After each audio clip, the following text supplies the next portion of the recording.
sakto nag-text yung OB. Parang kinukulit siya, daan ka naman, visit ka. Siguro blessing din ni Lord. Naisip namin, sige, pa-second opinion tayo dun. So, the week after, nagpunta kami. Pagdating namin dun sa ultrasound na yun, yun na yung pang-apat. Mayroong bata sa loob, may baby sa loob. And then, naiyak ka ba? Naiyak ako nung narinig ko yung heartbeat. Nakakaiyak mo. Heartbeat. First time ko nakarinig ng heartbeat. Sa third try. Pero ang masakit doon kasi ang sabi sa amin, wala nang laman. So nung nagpunta kami, nagdadasal kami the week before. Si Catherine, niiyak din talaga siya. Tapos pray siya ng pray. Nagsasabi, may makikitang baby the following week. Tapos nasa church pa kami noon, sabi niya, next visit ko, i-check ko my heartbeat. Nag-pray daw siya kay God. Sabi niya, Lord, give me a sign. Ang unang verse na nag-flash sa screen, sa church noon was, for unto us a child is born, for unto us a child is given. Tapos gumagano'n pa siya sa akin, we given, a child is born. Baka ito na yun. Ito yung sign, sabi ni God, a child, a child. Ako naniniwala talaga to, sabi ko lang, just keep on believing that, di ba, yun naman nagsa-start ang miracle. Ang magsisimula yan, believe ka muna. So nag-believe siya, and then yun nga yung visit nyo. Nakakita kami ng Heartbeat. embryo. Una yung baby, Oh. tsaka yung heartbeat. Actually, hindi ko sinasabi kay Catherine, pero nung nandun kami sa ultrasound kasi, nakakuha ako ng picture. Di ba may live? So, gumagalaw. Ito lang yung kaya sa isang picture na makikita mo tumitibok yung puso niya. Tapos niloop ko para play lang siya ng play. Tapos tuwing umaga, ayan, tinitignan ko siya. Kaya talagang tinetreasure ko yun. Tapos ano na nangyari? Nalaman namin mababa yung heartbeat, 65 lang. So that same day, pumunta kami sa ospital, tinanay namin habulin. Baka ma-save pa yung baby. Ginawa namin lahat. Yun ang sinabi na may tinatawag na IVIG. So, inano namin.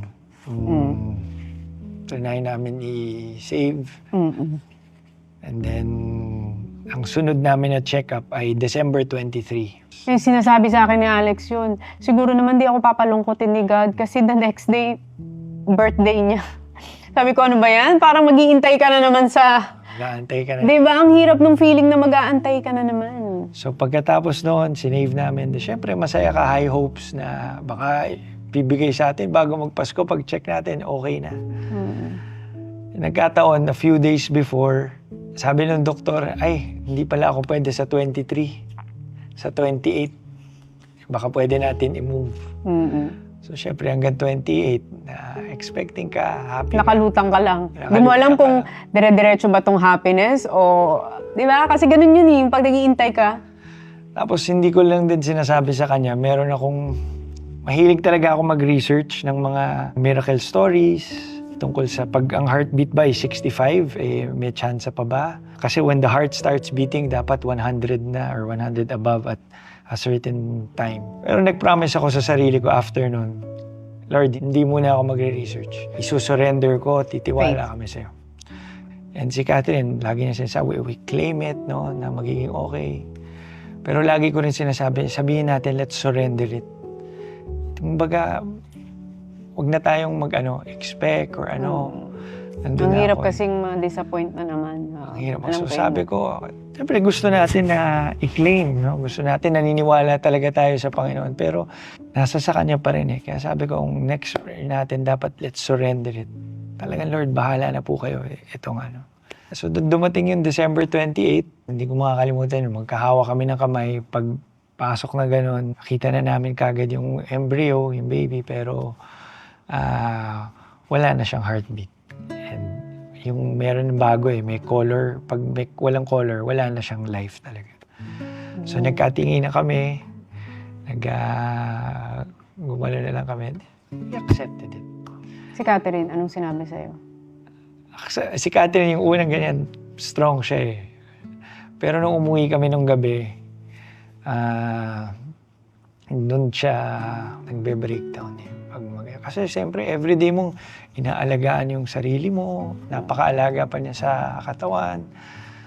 And then, diba? Anong sinabi mo sa kanya? Kasi naalala ko, yung kwento niya sa akin, nung second miscarriage or second na hindi natuloy yung pregnancy, pag ganun daw, tapos nakitang walang heartbeat, ang una mo daw ginawa is, gumano ka daw sa kanya. Kasi parang naghanap daw siya ng source of strength. Kasi parang falling apart siya, tapos biglang pagtingin daw niya sa'yo, ang ginawa mo daw is, okay lang. Okay lang.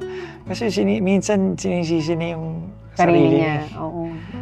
Tapos hindi ko makakalimutan okay na, wala na nga. Ito sabi ng doktor, kailangan na niyang uminom ng para mag-bleed siya. Nung umuwi kami, kakabili lang ng gamot. Tinatanong niya sa akin kung may chance pa ba bago inumin. Anong sinabi mo? Wala na. Yun talaga yung kinaawa ko sa kanya. Oo. Kasi bago niya tinatanong niya kung baka meron pa bang chance eh. Paano mo sinabi? Naghahanap siya ng truth sa'yo? Sa'yo siya naghanap ng... Doon ako medyo talaga. Hirap sabihin pero wala. Ginanon mo na? Sinabi ko wala na. Naaral na natin. Sinabi na rin. Meron ng findings. Tsaka niya inunom? Nung tsaka na siya nag-start. Naawa ko sa kanya nung i-DNC na siya o yung RASPA, di ba? Nandun siya sa operating or delivery room. So, lalagyan pa lang siya na anesthesia, nandun siya. Paglingon niya ganun, yung katabi niya, mami, tapos kalalabas lang ng baby. So, pumasok ako dun sa, tinawag ako ng nurse. Sabi sa akin, kita ko siya, nakabalot. Sabi ko, nilagyan na ba siya ng anesthesia? Binalot niya yung sarili niya. Yung pala, umiiyak siya kasi ang katabi niya, may baby shot, aalisin. So, iba talaga yung